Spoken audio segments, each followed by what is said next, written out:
অনেক কষ্টে এই ইউনিভার্সিটিতে ভর্তি হওয়ার সুযোগ পেয়েছি। তাছাড়া তোর ফ্যামিলিরও অনেক সাপোর্ট। দেখ, শুনতে হয়তো খারাপ লাগবে, তারপর আমাকে বলতে হচ্ছে আমার বাবা কিন্তু তোকে হেল্প করতে শুধুমাত্র তোর ব্রিলিয়েন্সের কারণে। নীল, আরে মনে থাকবে কি করে? আমার তো মনই নাই। মানে আমার এই যে বুকের মাঝখানে যেটা আছে না, ওখানে তো এত বিস্তারিত কিছু রাখা যায় না, জায়গা অনেক ছোট, ওই জন্য কিছু মনে থাকে না। বসো বসো বসো বসো। ওয়ালাইকুম আসসালাম। তোমাকে ডেকেছি একটা বিশেষ কারণে।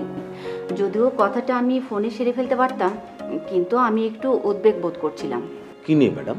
কিছু মনে করো না। তোমরা যদি আমার কাছে কোনো কিছু গোপন করতে চাও, অ্যাকচুয়ালি বিষয়টা গোপন থাকে না, কোনো না কোনোভাবে আমার কাছে এসে পৌঁছায়। জি ম্যাডাম। আমি ভেবেছিলাম তুমি নিজেই বিষয়টা আমাকে জানাবে, আর সেরকমই চুক্তি তোমার সাথে আমার হয়েছিল। কিন্তু তুমি আসলে স্যারের নিষেধ ছিল, তাই আপনাকে আমি কিছু জানাতে পারিনি। কোবরা, আমি যা করি তা কিন্তু তোমার বসের ভালোর জন্যই করি। আর তোমার বস এখন ইয়াং নাই যে যা ইচ্ছে তাই করে বেড়াবে, আর এই কারণেই তোমাকে নিয়োগ দেওয়া হয়েছিল। জি ম্যাডাম। কে এই অফিসার? নতুন এসেছে ম্যাডাম, নাম শামিমা। তোমার বসের কাছে তার কি দরকার? ম্যাডাম, আসলে বিষয়টা নিয়ে আপনি এতটা উদ্বেগ প্রকাশ করবেন এটা আমি চাই না। আমি আশা করছি এবং আপনি নিশ্চিন্তে থাকতে পারেন, আমরা খুব সহজেই বিষয়টা হ্যান্ডেল করব। ভুল বললে কোবরা। আমরা না, বলো আমি। তুমি জানো এই সময়ে তোমার বস কোনো ঝামেলায় জড়িয়ে পড়ুক, সেটা কিন্তু আমি একদমই চাই না। Yes madam. ওই অফিসারকে তুমি ট্যাকেল দিবে, তাতে যাই করার লাগে তুমি তাই করবে। আমি চাই না তোমার বস এইসবের দিকে নজর দিক। একটু কড়া অফিসার ম্যাডাম, জোর করে স্যারের সাথে। আমি এসব শুনতে চাই না। তাতে যাই করা লাগে তুমি তাই করবে। ওই মহিলাকে তুমি নিজে ডিল করবে। তার জন্য যত টাকা পয়সা লাগে সব দাও, তারপরও তোমার বসকে এইসবের মধ্যে জড়াবে না। Do you understand? Yes madam. চেষ্টা করো ইলিয়াসকে এসব থেকে দূরে রাখতে। জানো তো, টাকা দিলে কাঠের পুতুলও বশ মানে। সুতরাং তুমি এটা করো, আর কি আপডেট হয় সেটা কিন্তু আমাকে জানাবে। টাকার দরকার হলে আমার কাছ থেকে নিয়ে যাবে। জি ম্যাডাম। এবার এসো। আসসালামু আলাইকুম ম্যাডাম।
না ছাড়লে কি করবেন ম্যাডাম? খুন করে ফেলবো। খুন করে ফেলবেন? তুমি? ওরে বাপরে, আপনি খুন করতে পারবেন? আহা, আমি আসলে না না, ক্যাম্পাসে সবাই যা বলে তাই তো সত্যি হলো। তোমার ভাইয়ের মতো তুমি ডেঞ্জারাস। ও মাই গড। পরাগ, প্লিজ। ডেঞ্জারাস না? ওফ, আসলে আমি বুঝতে পারিনি, তাই এই ক্যাম্পাসের কারো সাহস নেই আমাকে টাচ করার। ও সরি ম্যাডাম, আমি বিরাট ভুল করে ফেলেছি, আমাকে ক্ষমা করুন। এভাবে বলছো কেন? ও তাহলে পায়ে ধরবো? ধ্যাৎ, মাপ পেয়েছি। আমি তোমার তোমাকেই খুঁজছিলাম। ও হোয়াট ইজ সারপ্রাইজ! ইলিয়াস চৌধুরীর একমাত্র বোন আমাকে খুঁজছিলেন। ও মাই গড, আমি তো বিরাট সৌভাগ্যবান। তা ম্যাডাম, আপনার কি খেদমত করতে পারি বলুন? ফাজলামি বন্ধ করবা তুমি? ঠিক আছে, করলাম। তুমি বারবার এভাবে বলো কেন পরাগ? আমার ভাই আমাকে ভালোবাসে, এটা কি আমার দোষ? মোটেই না। একজন ভাই তার বোনকে ভালোবাসবে, এটা তো দোষের কিছুই হতে পারে না। তাহলে এই ওয়েট ওয়েট ওয়েট ওয়েট, তোমাকে আজকে এরকম সুন্দর লাগছে কেন বলো তো? কেন, আগে কি পছন্দ? মোটেই না, তবে আজকে আজকে অন্য দিনের চেয়ে একটু অন্যরকম লাগছে। মনে হচ্ছে তোমার সৌন্দর্যের কাছে এই ফুলটাও হেরে যাবে। জ্যোৎস্না রাতের চাঁদের আলো তোমার এই সৌন্দর্যের কাছে ম্লান। ফ্লার্ট করছো তাই না? মোটেই না, সত্যিটা বলছি। আরো কথা বলতে পারবো না? এমন রূপবতী গর্জিয়াস সুন্দরী একটা নায়িকার সামনে কথা তো বলতেই হবে। অবশ্যই তুমি যদি বলো তবে মুখে ফুলও পাঠব। এই যে অফ। পরাগ,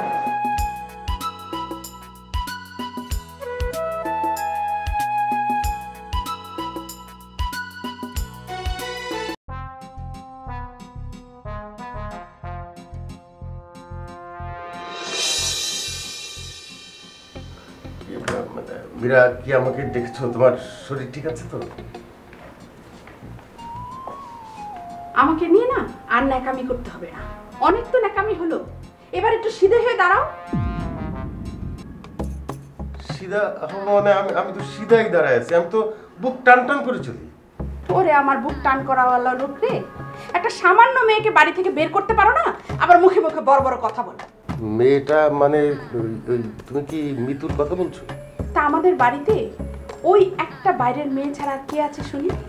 এমন একটা ভাবে কথা বলছো যেন ভাজা মাছটা উল্টে খেতে পারো না। মীরা, আমি ঠিক বুঝলাম না, তুমি হঠাৎ করে আবার। দেখো আতিকা বাবা, তুমি যদি এখন আমাকে কারণটা জিজ্ঞেস করো আমি তোমাকে কারণটা বলতে পারবো না।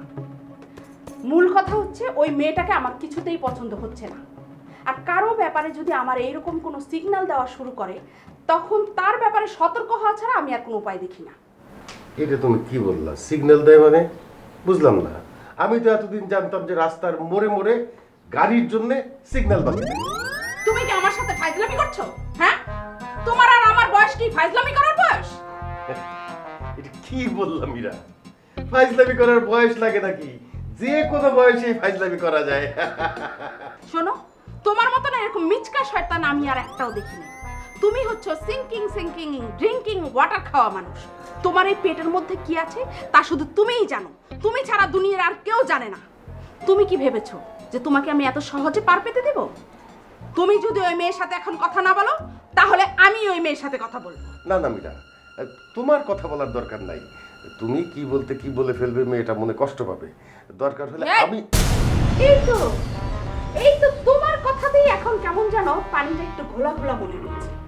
শোনো, তোমার ওই মেয়েকে কিচ্ছু বলতে হবে না, যা বলার আমি বলবো। আর তুমি যদি এর মধ্যে বাধা দিতে আসো তাহলে কিন্তু তোমার খবর আছে, আমি বলে দিলাম। আচ্ছা শোনো না, আল্লাহ কি জানি একটা গন্ডগোল পাকায় ফেলে। Congratulations. Thank you so much. দেখেছো, মাঝে মাঝে মায়েদের কথা শুনতে হয়। কত সুন্দর করে তোমার চাকরিটা হয়ে গেল। আসলে তাই, আমি না কখনো ভাবিই নাই রেজাউল সাহেব হুট করে আমাকে চাকরিটা দিয়ে দেবে। কিন্তু আন্টি তো তোমাকে বলেছিল তোমার চাকরিটা হবে। আম্মা কি ভেবে বলেছে আমি জানি না, এটা পুরাই মিরাকল। মিরাকল হোক আর যাই হোক, চাকরিটা তো হয়েছে, এবার মিষ্টি মুখ করো। না না না না, এই সকাল সকালে মিষ্টি খাবো না। আমি দিচ্ছি তারপরে তুমি খাবে না? আর তুই তো রাগ করছিস কেন? আচ্ছা দে, অল্প একটু দে। অল্প না, যতটুকু দিচ্ছি পুরোটা খেতে হবে।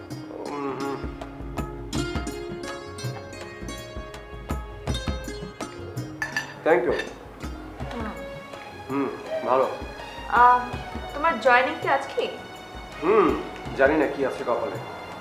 কি আছে মানে? তুমি চাকরিতে জয়েন করছো, এখানে কপালে থাকে কি আছে?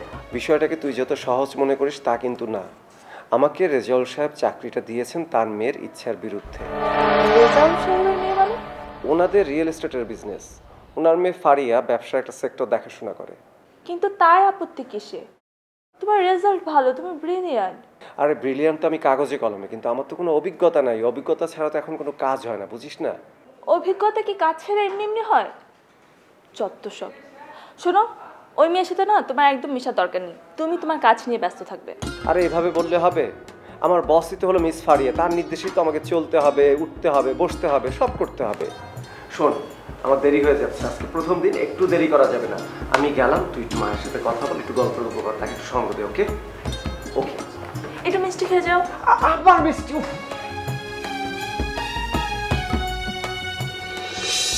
এভাবে কথা বললে তো হবে না, আপনার নিজেকে ভিজিটটা করতে হবে। একটু দাঁড়া, ফারিয়া তুই কি বেরোচ্ছিস? হ্যাঁ মামা, একটা জরুরি কাজ ছিল।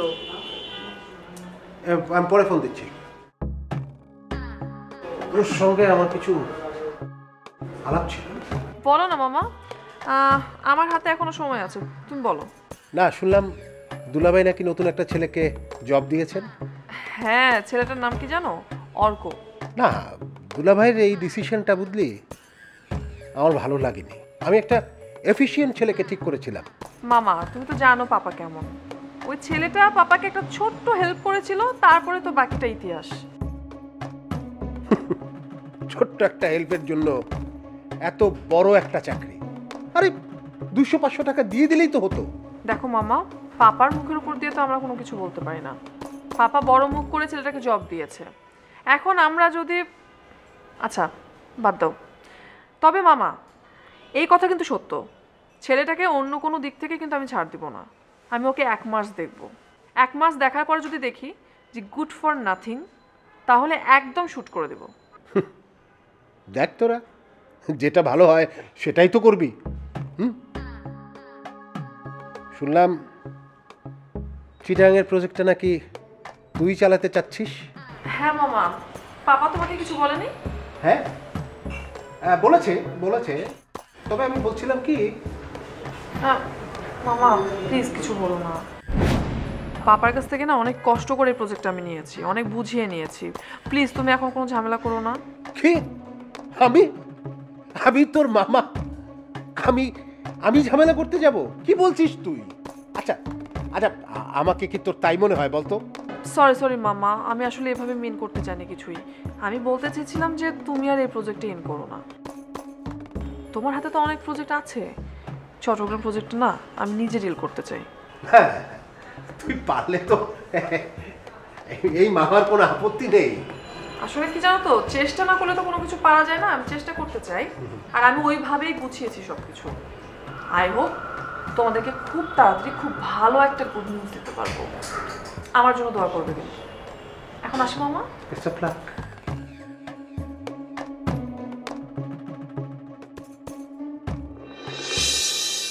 ফারজানা, বলো। এদিকে এসো।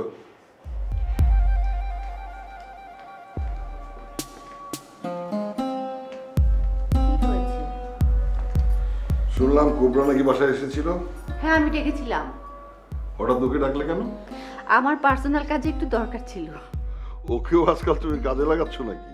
সমস্যা কি, মাস গেলে এতগুলো করে টাকা দিচ্ছি, একটু না হয় বেশিই খাটলো। না না, সেটা ঠিক আছে।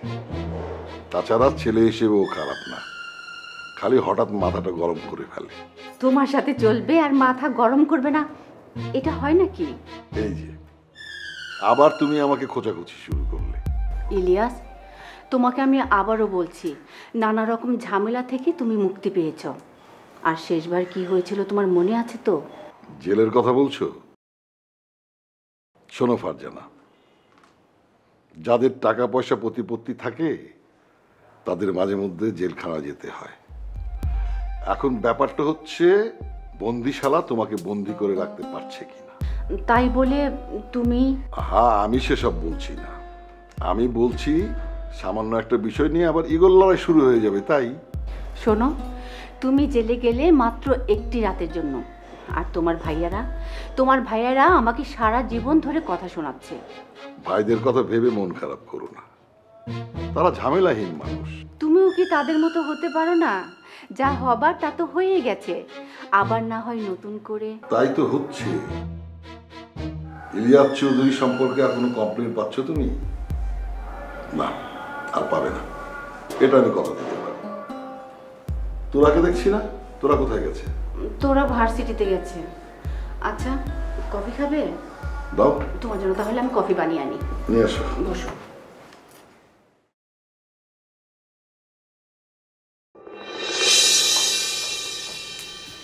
আবির, এই কি হয়েছে বলো তো?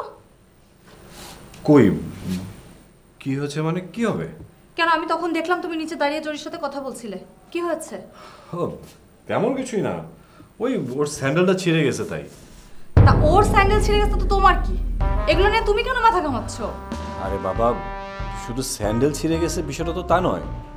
অ্যাকচুয়ালি আমি রাস্তা দিয়ে আসার সময় দেখলাম ও ওই স্যান্ডেল দিয়ে একটা ছেলেকে পিটাচ্ছে, পিটাতে স্যান্ডেল ফিতা ছিঁড়ে ফেলছে। কি বলো? আমাদের জরি? হ্যাঁ, নাহলে কি বলছি? জরি কাকে স্যান্ডেল দিয়ে মারতে যাবে? ছেলেটার আমি চিনি, কি যেন নাম, মিন্টু বা পিন্টু এরকম কিছু একটা নাম হবে। সেটা খুব একটা সুবিধার নাম।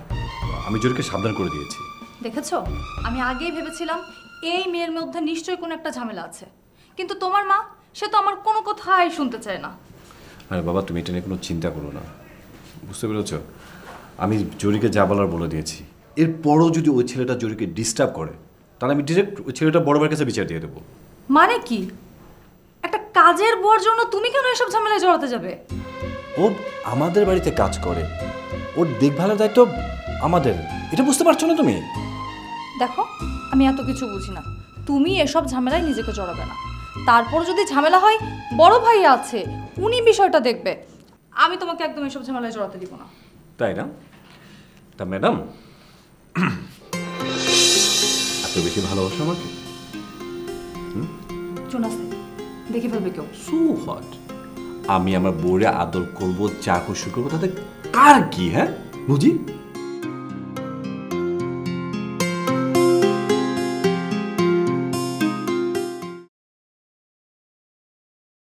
আপনি চিনতে পেরেছেন? আপনি তো তোরার বডিগার্ড, তাই না? জি, ঠিকই চিনতে পেরেছেন। আপনি এখানে কি করছেন? আর আমার বাসার অ্যাড্রেসই বা পেলেন কোথায় আপনি? ম্যাডাম, এটা তো ছোট্ট একটা কাজ, আর এই ছোট্ট একটা কাজ করতে না আমাদের কোনো সমস্যাই হয় না। আচ্ছা ঠিক আছে, কিন্তু কি চান আপনি বলেন তো? সরি, কিছু মনে করবেন না। আপনার কাছে আমাদের একটা ব্যাপারে জানা ছিল। আমার কাছে? জি ম্যাডাম। কিন্তু আমার কাছে আসলে আপনি তো ম্যাডামের খুব কাছের একজন বন্ধু। হ্যাঁ, আমি আর তোরা খুবই কাছের বন্ধু বলতে পারেন। তার মানে আমি জায়গা মতোই এসেছি। আপনার কথা ঠিক আমি বুঝলাম না। ম্যাডাম, আপনি হয়তো জানেন না, তোরা ম্যাডাম আমাদেরকে ভার্সিটির ভিতর ঢুকতে দেন না। তো না মানে আমরা তো ম্যাডামকে নিয়ে অনেক চাপে থাকি। এদিকে ম্যাডামের ভাই মানে আমাদের ইলিয়াস স্যার। আপনি আমার কাছে কি চান? ম্যাডাম, আমি ছোট্ট একটা হেল্প চাই। আমি আপনাকে কি হেল্প করতে পারি? আপনি তো ম্যাডামের সঙ্গে ভেতরেই থাকেন। আচ্ছা, আপনি কি বলতে পারবেন ভার্সিটির মধ্যে ম্যাডামকে কেউ ডিস্টার্ব করে কিনা? যদি ম্যাডামের সাথে কেউ কিছু করে আপনি একটু আমাদেরকে জানাবেন ম্যাডাম।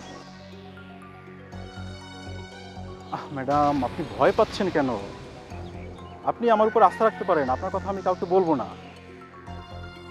দেখুন, যা সাইজ করার আমরাই করব। সরি, তেমন কেউ আছে বলে আমার জানা নেই। আমার একটু কাজ আছে, আমি আসি।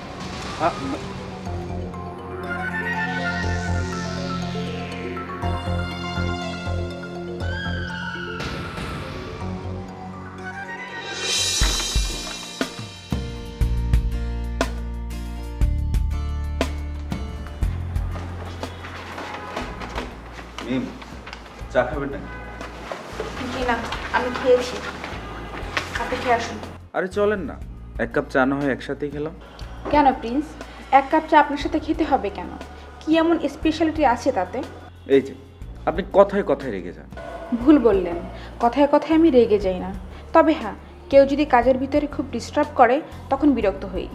আরে এত মনোযোগ দিয়ে কাজ করার মতো কিন্তু এখনো কিছু হয়নি, কারণ চট্টগ্রাম প্রজেক্টটা কিন্তু এখনো ফাইনাল না। মানে? না মানে বলা তো যায় না, দেখা গেল যে শেষ পর্যন্ত প্রজেক্টটা খায়রুল স্যারই ডিল করলেন। আপনার এখনো সেরকম ধারণা? এই অফিসে কিন্তু আমি আপনার চেয়ে অনেক বেশি দিন আছি, তাছাড়া এমন অনেক ব্যাপারই আছে যেটা আপনি জানেনই না। ঠিক আছে, তাহলে আপনিই বরং বলে দিন আমি কি কি জানি না, আর কেনই বা আপনার মনে হচ্ছে যে শেষ পর্যন্ত এই প্রজেক্ট খায়রুল স্যার নিয়ে নেবেন। সরি সবাই, তোমার কাজিনের চাকরিটা